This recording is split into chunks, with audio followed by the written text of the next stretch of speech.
తాకట్లో ఉన్న మీ బంగారాన్ని విడిపించి ఆ రోజు ఆన్లైన్ రేటుకి కొంటాం. Sharma gold company. నమస్కారం అండి, సుమన్ టీవీకి స్వాగతం. నేను గీతాంజలి. ప్రస్తుతం మనతో పాటు ఉన్నారు జగదాంబ త్రిశక్తి పీఠాధిపతులు తాళ్ళూరి బనారస్ బాబు గురూజీ. వారితో మాట్లాడి ముఖ్యమైన విషయాలు, చాలామంది కామెంట్స్లో అడుగుతున్న విషయాలు నెగిటివ్ ఎనర్జీస్ గురించండి. ఎన్నో ప్రశ్నలు వస్తూ ఉన్నాయి. మేము ఎలా గుర్తించాలండి, పలానా వాళ్ళకి ఇలా జరిగింది, మేము వాటి నుంచి బయటపడొచ్చా, అసలు గుర్తించవచ్చా, ఎవరిని సంప్రదించాలి, ఇలా చాలా ప్రశ్నలు అడిగారు. మీరు అడిగినటువంటి కామెంట్స్లో అడిగిన క్వశ్చన్స్కి ఇవాళ సమాధానాలు తెలుసుకుందాం గురుగారి ద్వారా. నమస్కారం గురుగారు. శ్రీమాత్రే నమః. గురుగారు, నెగిటివ్ ఎనర్జీస్ గురించి చాలా సార్లు మనం ప్రస్తావించాం, ఎలా ఉంటుంది ఏంటి ఆ ప్రభావాలు అని. అయితే కొన్ని విశేషమైన రోజుల గురించి చెప్తారు. అందులోనూ గ్రహణాలు ఉన్నప్పుడు నెగిటివ్ ఎనర్జీ బాగా యాక్టివ్గా ఉంటుంది. ఇప్పుడు కొంతమంది అంటే ఇంట్లో సాధన చేసుకుంటారు, ఇక్కడి వరకు ఓకే అండి. ఇంకొంతమంది ఇంటి పట్టునే ఉంటారు.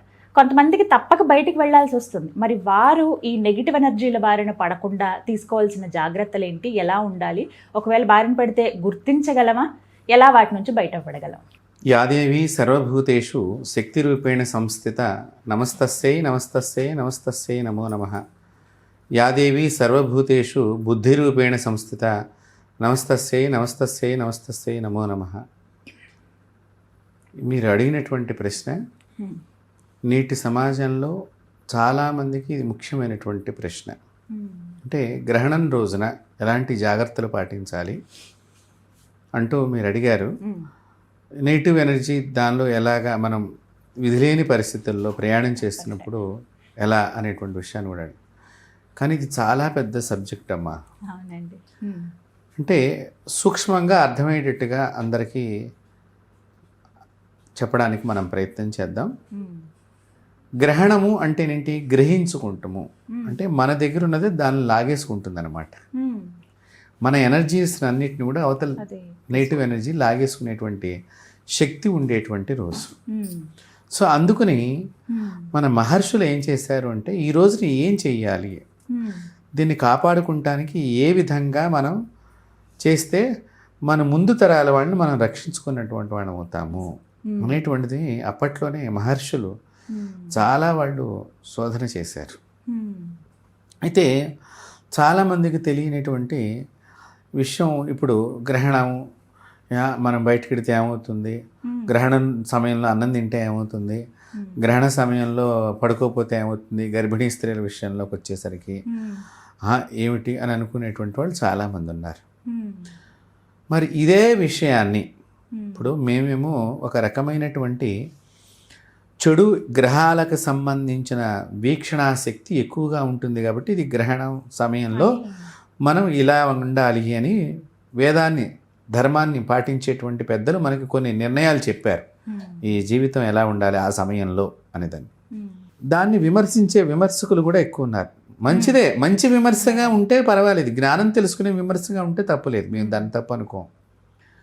అదే విమర్శకులకి నేను ఒకటే అడుగుతున్నాను, మరి ఇట్లాంటి విషయాలు మీరు హాస్పిటల్లో జరిగినప్పుడు ఎక్స్రేస్ కేంద్రం దగ్గర కానీ, లేకపోతే అక్కడ పెద్ద పెద్ద మిషనరీలో రకరకాలైనటువంటి అల్ట్రావైలెట్ రేస్తో ఉండేటువంటి పెద్ద మిషన్ లోపలికి, బాడీ లోపలికి తీసుకెళ్ళటం రావడంతో అక్కడ మిమ్మల్ని ఎవరిని ఉండనివ్వరు. బాగా గుర్తుపెట్టుకోండి. ఇంకోటి, పన్నులు పెట్టించుకున్న వాళ్ళు, స్టీల్ పన్నులు కానీ పెట్టించుకున్న వాళ్ళు కూడా ఎక్స్రే డిపార్ట్మెంట్కి వెళ్ళినప్పుడు ముందర చెప్పమంటారు, మీరు ఏమైనా పంట ఆపరేషన్ చేయించుకున్నారా, పన్ను పెట్టించుకున్నారా అంటే. ఎందుకు చెప్తున్నారు ఇవన్నీ చెప్పండి? రేస్ తట్టుకోలేరు కాబట్టి, దాని నుంచి ఏదో చెడు అనేది ఉంటుంది అనేది కదా. మరి అక్కడ ఎందుకు అడగరు, ఇవన్నీ మేము పాటించము, ఇదంతా అవసరం లేదని అంటే? నీకు అక్కడ సైంటిఫిక్గా కనిపిస్తోంది అనేది ఒక భావన, నువ్వైతే చూడటం లేదు. చూసేసిన వాళ్ళు పెట్టిన హెడ్డింగ్స్ని పాటించడం మనం జరుగుతోంది. ప్రతి ఒక్కడు అక్కడ ఏం జరుగుతుంది, ఉంటే ఏమవుతుందని ప్రతి ఒక్కళ్ళు తెలుసుకుంటున్నారా? వెళ్ళి తెలుసుకోవట్లేదు. అక్కడ ఉన్న వ్యక్తి మీరు రాకూడదు, మీరు ఉండకూడదు, మీకు ప్రమాదం అని చెప్తున్నాడు. అదే విషయాన్ని ఋషులు కూడా చెప్పారు. మరి ఇక్కడ ఎందుకు మనం పాటించట్లేదు అంటే, అక్కడ వెంటనే ఫ్రాక్షన్ ఆఫ్ సెకండ్స్లో చూడండి, మీకు ఫ్రాక్షన్ ఆఫ్ సెకండ్స్లో మీ బాడీ లోపల అనేక రకాలుగా మార్పులు వచ్చే అవకాశం ఉన్నది. ఎందుకు? నువ్వు ఆ మిషన్కి దగ్గరగా ఉన్నావు. మరి ఇప్పుడు గ్రహణానికి కూడా దగ్గరగా ఉన్నప్పుడు ఆ ఫ్రాక్షన్ ఆఫ్ సెకండ్స్ అనేది నువ్వు గమనించుకోగలుగుతావు. ఇప్పుడు గ్రహణానికి దూరంగా మనం భూమి మీద ఉన్నాము, అది భూమికి ఇంత దూరంలో ఇంత ఎట్లా ఉండేసరికి అక్కడి నుంచి వచ్చే ప్రసరణ భూమి మీదకి చేరటానికి కొంత టైం పడింది కాబట్టి ఆ టైంలో నీకు అది కనిపించటం లేదు దాని ప్రభావం అని అనుకుంటున్నావు, కానీ అది ప్రయాణం చేసి వచ్చి నిదానంగా చూపిస్తుంది. ఆ నిదానంగా చూపించడానికి కొంత సమయం పడుతుంది. అది గమనించుకోవాలి ప్రతి ఒక్కరు. గ్రహణము అనేటువంటి విషయంలోకి వస్తే నెగిటివ్ ఎనర్జీ అనే దాన్ని చూస్తే కనుక ఇక్కడ రకరకాల మార్పులు వస్తాయమ్మా మనుషుల లోపల. మనుషుల లోపల వస్తుంది, ప్రకృతి లోపల వస్తుంది, రాజ్యాన్ని పరిపాలించే రాజు బుద్ధి లోపల కూడా వస్తుంది. ఇప్పుడు చూడండి, మీకు గ్రహణాలు వచ్చినప్పుడల్లా గ్రహణానికి ముందరగా కొంత సమయం నుంచి కూడా ప్రపంచంలో గత కొద్ది రోజుల నుంచి అనేక రకాలైనటువంటి విపత్తు వాతావరణ సంకేతికమైనటువంటి సమాచారం మనకి వార్తల ద్వారా అందుతోందా లేదా? ఇప్పుడు రేపే గ్రహణం అనగానే 2 రోజుల ముందర ఏం జరిగింది? ఎంత యుద్ధ వాతావరణం లాగా జరుగుతుందా లేదా? అంటే ఏమిటి దాని ప్రభావం అనేది ఎక్కడ బాగా కనిపించాలని భగవంతుడు రాశాడో, ఏ దేశంలో బాగా కనిపించాలని రాశాడో అక్కడి నుంచి అది ప్రభావం కనిపించుకుంటూ వస్తుంది. ఇప్పుడు భారతదేశానికి ఈ చంద్రగ్రహణం అంత పెద్దగా లేదు, పాక్షికంగా ఉందని చెప్పుకోవచ్చు. కానీ అయినప్పటికీ కూడా కొంత సఫరింగ్ ఉంటుంది. ఎందుకంటే మన మిత్ర దేశాలతోనో మన పక్కన ఉన్న దేశం నష్టపోయినప్పుడు మనం అటు సమర్థించలేము, ఇటు సమర్థించలేని పరిస్థితి ఉన్నప్పుడు అది కొంత దేశానికి నష్టమే కదా. వాడు అవతల వాడు మిత్రుడు ఏంటి నాకు సహకరించలేదు అనుకుంటాడు, శత్రువు సహకరిస్తే నీ మీద కూడా బాంబు వేస్తానంటాడు. ఇలాంటి పరిణామం కనిపిస్తుంది. ఇదే నెగిటివ్ ఎనర్జీ అంటే. ఇది మనం ఆలోచన చేయాలి. చదువుకున్నామంటే చదువుకున్న దాన్ని ఎలా అర్థం చేసుకుంటే దాని అర్థం అనేది అర్థమవుతుంది. కాబట్టి ఈ గ్రహణాలు నెగిటివ్ ఎనర్జీ అనేటువంటిది ప్రతి ఇంటి మీద ఉంటుంది, ప్రతి చెట్టుకి ఉంటుంది, ప్రతి పుట్టకి ఉంటుంది, ప్రతి నీటికి కూడా ఉంటుంది. దీనికి ముందరగా మీరు గతంలో కూడా కొన్ని గ్రహణాలు అప్పుడు అబ్జర్వ్ చేస్తే భూకంపాలు, సునామీలు ఇత్యాది విషయాలు చాలా ఎక్కువ వచ్చాయండి. అంటే ఏమిటి? ఆ చెడ్డ గ్రహాల యొక్క సమయం బలం పడుతున్నప్పుడు, చెడ్డగ్రహాలు అంటే ఏంటి?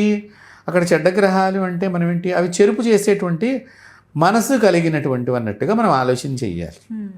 దానివల్ల మనకి ఇక్కడ ఏదో ప్రమాదం జరగబోతోంది. సో అట్లా ప్రకృతిలో అనేక మార్పులు జరుగుతాయి. అందుకని మన ఋషులు ఏం చేశారంటే ఈ గ్రహణాల సమయంలో మీరు భగవంతుడి ఆరాధనతో ఉండండి. నామమంత్రమో, స్తోత్రమంత్రమో, ఒక హోమమో, ఒక జపమో, ఒక పారాయణమో ఆ సమయంలో ఉన్నప్పుడు ఈ మంత్రశక్తి వైబ్రేషన్స్ అన్నీ మీ శరీరం, మీ చుట్టూ ఆరాకి రక్షణ కవచంలాగా ఉంటాయి. సో అక్కడ కూర్చున్నప్పుడు కూడా ఇంకా చెప్పాలి అంటే కొన్ని చిట్కాలు కూడా చెప్పారమ్మా మన ఋషులు. దర్భలని దగ్గరగా పెట్టుకోండి. దర్భాలను దగ్గరగా పెట్టుకుని మీ ఆ దర్భాసనం మీద కూర్చున్నప్పుడు ఇంకా మీ దగ్గరకు రాకుండా ప్రొటెక్షన్ ఉంటుంది. అదొకటి. అలాగే నిమ్మకాయలను కూడా దగ్గర పెట్టుకోవచ్చు అమ్మ. ఈ నిమ్మకాయలు కూడా ఈ దుష్టశక్తికి సంబంధించినటువంటి ప్రభావాన్ని మన దగ్గర ఆప్ చేస్తాయి. కాబట్టి ఈ గ్రహణ సమయంలో మీరు ఇందాక చాలా అది నేటి యువతకు చాలా, ఎందుకంటే చాలామంది తల్లిదండ్రులు వాళ్ళ పిల్లలు యాక్సిడెంట్స్ అయ్యి ప్రమాదాలకు గురి అయినప్పుడు చాలా బాధపడుతూ ఉంటారు.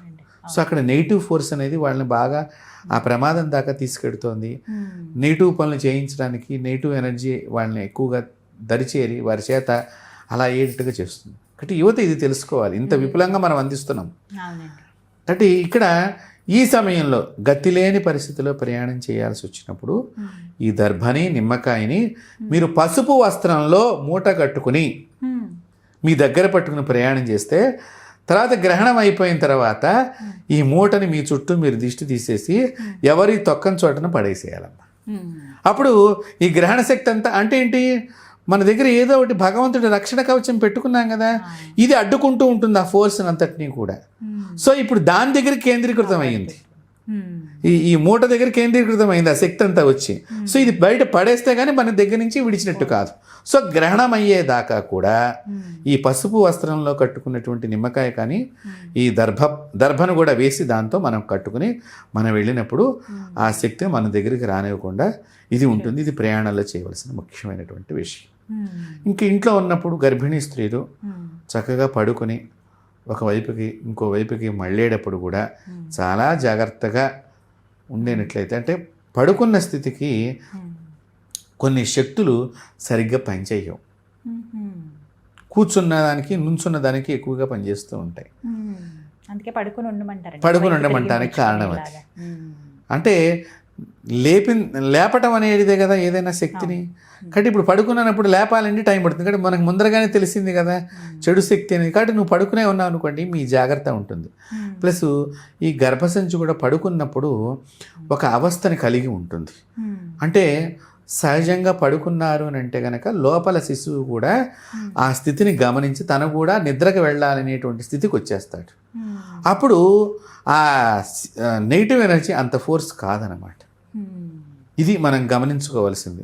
ఇది మనకి చాలా దాని మీద కాన్సన్ట్రేషన్ ఫోకస్ మనం పెట్టి చూసినప్పుడు మన ప్రభావాలు తెలుస్తూ ఉంటాయమ్మా. అలాగా భగవంతుడు ఇంకా ఒక విషయం చెప్పాడు ఇక్కడ. ఎవరైతే వృద్ధులు ఉంటారో, ఎవరైతే చిన్నపిల్లలు ఉంటారో, ఎవరైతే రోగగ్రస్తులై ఉంటారో వాళ్ళని నేనే కాపాడుతాను. చూడండి భగవంతుడు ఆయన లా ఎంత క్లారిటీగా ఉందో చూడండి. పసిపిల్లల యందు అంటే చిన్నపిల్లలు వాళ్ళు కూర్చోమంటే కూర్చోరు కదమ్మా, అటు ఇటు తిరుగుతూ ఉంటారు. అందుకని 12 సంవత్సరాల లోపు అని చెప్పారు. దానికి కూడా పిల్లలు వాళ్ళు ఎక్కడ స్థిమితంగా ఉండరు. 12 సంవత్సరాలు అయిన తర్వాత కానీ బుద్ధి కొంచెం వికసించదు. ఈ 12 సంవత్సరాల లోపు వారు కూర్చోరా అంటే కూర్చుంటాడు, నుంచోరంటే మన వరంగానే ఒక భయపడిపోతున్నట్టుగా ఉంటాడు. మనం వదిలేయంగానే ఆనందంగా పరిగెడుతూ ఉంటాడు. కానీ 12 సంవత్సరాల తర్వాత ఎందుకు కూర్చోమన్నావు, ఎందుకు లేవమన్నావు, ఇన్ని ప్రశ్నలు స్టార్ట్ అవుతూ ఉంటాయి. అందుకని ఈ చిన్నపిల్లలు భగవంతుని రూపాలు కాబట్టి ఆయన వీళ్ళని కాపాడుతాడు. అలాగే వ్యాధిగ్రస్తులు ఒకటే దండం, నాయన నువ్వు తప్ప నాకెవరూ లేరు అని ప్రార్థిస్తారు. కాబట్టి వ్యాధిగ్రస్తుల్ని, అలాగే వృద్ధులు కూడా అయ్యా మా జీవిత చరమాంకంలో ఉన్నాం, మాకేమి ప్రమాదం కాకుండా ఒక దండం పెట్టుకుంటారు. అలాంటి వారిని భగవంతుడే స్వయంగా కాపాడతాడు. అంటే మిగతా యుక్త వయసులో ఉన్నటువంటి వాళ్ళు, నడి వయసులో ఉన్నటువంటి వాళ్ళందరూ కూడా ఆ సమయంలో ఏమండి గవర్నమెంట్ ఉద్యోగం చేస్తున్నాం, మేము వెళ్ళకపోతే మళ్ళీ లీవ్ పెట్టాలి, ఇదేదో గ్రహణము మీరు అనుకుంటున్నారు. అక్కడ మీరు పనిచేస్తూ కూడా భగవన్నామస్మరణం మనసు లోపల తలుచుకుంటూ ఉండండి. ఇప్పుడు చాలామంది ఆఫీసుల్లో కూర్చుని కబుర్లు చెప్పుకునే చాలా టైం ఉంది. సాయంత్రం ఇప్పుడు ఈ గ్రహణం టైం అంతా టీ టైంలోనే వస్తుంది ఈసారి. అవునండి 3 గంటలకి. కాబట్టి చక్కగా అప్పుడు ఈ ఫోన్లో అవి ఇవి చూడకుండా ఓ స్తోత్ర పారాయణం పెట్టుకోండి. ఆ సమయం అంతా కూడా చిన్నగా పెట్టుకుని మీరు పని చేసుకుంటూ ఉండండి. పని అవుతుంది. గవర్నమెంట్కి కానీ, ఏ ఆఫీసర్కి కానీ, ఏ ప్రైవేట్లో కానీ, గవర్నమెంట్లో కానీ పని చేస్తూ ఉన్నప్పుడు వాడికి ఏం ఇబ్బంది ఉండదు కదా. గ్రహణం సారు అందుకని ఏదో మా పద్ధతి అంటే వాళ్ళు కూడా తెలుసుకుంటారు, ఓహో వాళ్ళ నమ్మకం ఏదో వాళ్ళది అని. కాబట్టి ఆ విధంగా ఒక భగవంతుడి స్తోత్రాన్ని వినండి, పారాయణం చేసుకోండి, ఒక జపాన్ని నామాన్ని జపం చేస్తూ ఉండండి. తద్వారా మీకు కూడా దుష్టశక్తి ఆవహించకుండా ఉంటుంది. కాబట్టి ఇది మన గ్రహణంలో నెగిటివ్ ఎనర్జీని మనం దగ్గరికి రాకుండా ఉండటానికి ప్రయాణంలో కానీ, మన ఇంటి దగ్గర కానీ, ఆఫీసుల్లో కానీ ఈ విధంగా జాగ్రత్తలు తీసుకుంటే అమ్మ మనకి నెగిటివ్ ఎనర్జీ మన దగ్గరికి రాదు. చక్కగా చెప్పారండి. ధన్యవాదాలు గురుగారు. నమస్తే.